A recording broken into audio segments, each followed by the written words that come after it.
नमस्ते। इससे पहले मैं मनुष्यता पाठ को पढ़ाया था, जिनका भावार्थ आप लोगों को समझाया था, जिनके कवि मैथिली शरण गुप्त जी हैं। और इसी पाठ से कुछ महत्वपूर्ण प्रश्न भी हैं जिसे जानना अति आवश्यक है। सबसे पहला प्रश्न जो है वो है, कवि ने कैसी मृत्यु को सुमृत्यु कहा है। यानी कहते हैं कि कवि कहते हैं कि मनुष्य नश्वर होता है, यानी उनकी मृत्यु निश्चित है। इसलिए हमें अपने जीवन में हमेशा सद्कर्म करना चाहिए, दूसरों की सेवा करनी चाहिए और हमारा जितना भी कार्य है वो दूसरे के प्रति समर्पित होना चाहिए। और इस प्रकार से जो भी लोग दूसरे के लिए समर्पित होते हैं, दूसरे के लिए अपना जीवन जीकर मृत्यु को प्राप्त करते हैं, वही व्यक्ति जब मृत्यु की प्राप्ति होती है तो उसे सुमृत्यु कहते हैं। दूसरा प्रश्न है, कवि ने दधीची, कर्ण आदि महान व्यक्तियों का उदाहरण देकर मनुष्यता के लिए क्या संदेश दिया है। कवि ने दधीची, कर्ण आदि महान व्यक्तियों को उदाहरण देकर यह समझाने का प्रयास किया है कि जिस प्रकार मुनि दधीची और कर्ण जैसे व्यक्ति अपने जीवन का जीने का तरीका ही अलग था, वे सिर्फ अपने लिए ही नहीं दूसरे के लिए अपना जीवन समर्पित कर दिया। उसी प्रकार हम लोगों को भी इन महान विभूतियों की तरह अपना जीवन सिर्फ अपने लिए ही नहीं बिताना है, अपने लिए ही जीना नहीं है, बल्कि दूसरे के लिए समर्पित कर देना है। यहां पर दधीची और कर्ण जो है, दधीची मुनि जिनकी अस्थियों के द्वारा ही इंद्र का वज्र बना था और उसी वज्र से दूसरों की रक्षा होती है, यानी दूसरे का उपकार होता है। कर्ण जिसके शरीर पर एक कवच था, जो कवच वो जानता था कि कवच हमारे शरीर से जब निकल जाएगा उस दिन हमारी मृत्यु निश्चित है, फिर भी उन्होंने उस कवच को इंद्र को ध्यान में दे दिया। तो यानी अपना सर्वस्व दूसरे के लिए समर्पित कर दिया। तो इन सभी महान विभूतियों के द्वारा ही इस पाठ में यह संदेश दिया है कि हम लोगों को दूसरे के लिए ही जीना चाहिए। अगला प्रश्न है, मनुष्य मात्र बंधु है से आप क्या समझते हैं, स्पष्ट कीजिए। यहां पर कहा है मनुष्य मात्र बंधु है। बंधु का अर्थ होता है भाई, यानी इस संसार में, इस धरती में जो जन्म लिया है वे सभी हमारे भाई हैं। क्योंकि जितने भी इंसान इस धरती में जन्म लिया है सभी एक ही ईश्वर के संतान हैं।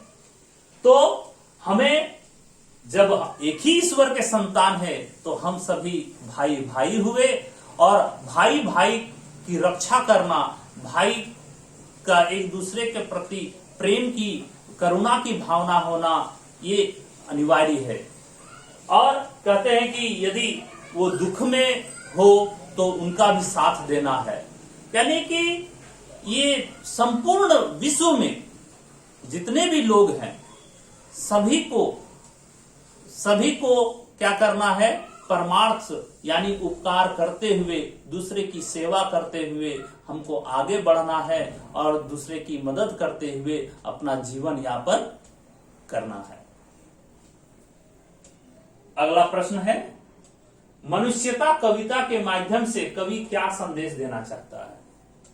ये पहले भी बता चुके हैं कि मनुष्यता कविता के माध्यम से राष्ट्रकवि मैथिली शरण गुप्त जी ने यह बताने का प्रयास किया है कि हम सभी का जो जीवन है वो नश्वर होता है, वो कभी भी हमारी मृत्यु हो सकती है। इसलिए हम सभी को सद्कर्म करना चाहिए, सेवा करनी चाहिए, दूसरे की मदद करनी चाहिए, दूसरे पर दया करनी चाहिए और इन सभी का प्रयोग कर यानी मनुष्यता का पाठ पढ़ करके हमारा जीवन सफल होगा। यदि इस जीवन में इन सभी को अपने जीवन में नहीं लाएंगे तो हमारा वो जीवन जो है वो व्यर्थ है, बेकार हो जाएगा, हमारी मृत्यु भी हो जाएगी तो कोई काम का नहीं। यानी इस जीवन में यदि हमको जीना है तो बेहतर कार्य करना होगा, दूसरों के लिए ही जीना होगा। और इस कविता के माध्यम से ये भी कहना चाहते हैं कि जितने भी लोग हैं इस धरती में सभी हमारे बंधु हैं, हमारे भाई हैं और सबको देखते हुए, सबकी मदद करते हुए, दूसरे की सहायता करते हुए और दूसरे की सेवा करते ही हमारा जीवन यापन करना चाहिए। और हमारी यदि मृत्यु भी हो जाती है, यदि इस प्रकार से कार्य करने के बाद भी मृत्यु हो जाती है तो हमारा नाम अमर रहता है और उन्हीं का सभी जितने भी संसार के लोग हैं उसे याद करते रहते हैं। इसलिए हम सभी को अपना जीवन जो है दूसरे के लिए ही समर्पित करना चाहिए। अगला प्रश्न है, उदार व्यक्ति की पहचान कैसे हो सकती है? कवि कहते हैं कि उदार व्यक्ति की पहचान इस प्रकार कर सकते हैं, जो व्यक्ति दूसरे की सेवा करे, दूसरे की मदद करे, परोपकार करे, दूसरे के अपने लिए ही अपना जीवन न जिए, जो अपना जीवन है वो दूसरे के लिए जिए, सेवा भाव करता रहे और मृत्यु को जब भी प्राप्त हो वो सद्कर्मों के द्वारा ही यानी अच्छे कर्म जो करता हो वही व्यक्ति उदार व्यक्ति कहलाता है। जो लोगों की सेवा करता है, लोगों की मदद करता है, जो इस संसार में सभी को समभाव की दृष्टि से देखता है, किसी को ऊंच नीच, गरीब अमीर इन सभी के भेदभाव को मिटाकर एक समान भाव को लेकर के अपने भी बढ़ता है और दूसरों को भी अपने साथ आगे ले चलता है, उसी व्यक्ति को उदार व्यक्ति कह सकते हैं और वही व्यक्ति उदार है। तो मैं आशा करता हूं कि बोर्ड परीक्षा में इन सभी में कोई भी यदि प्रश्न आएंगे तो आप बेहतर ढंग से लिख पाएंगे। इसी के साथ मैं इस वीडियो को पर धन्यवाद करता हूं। धन्यवाद।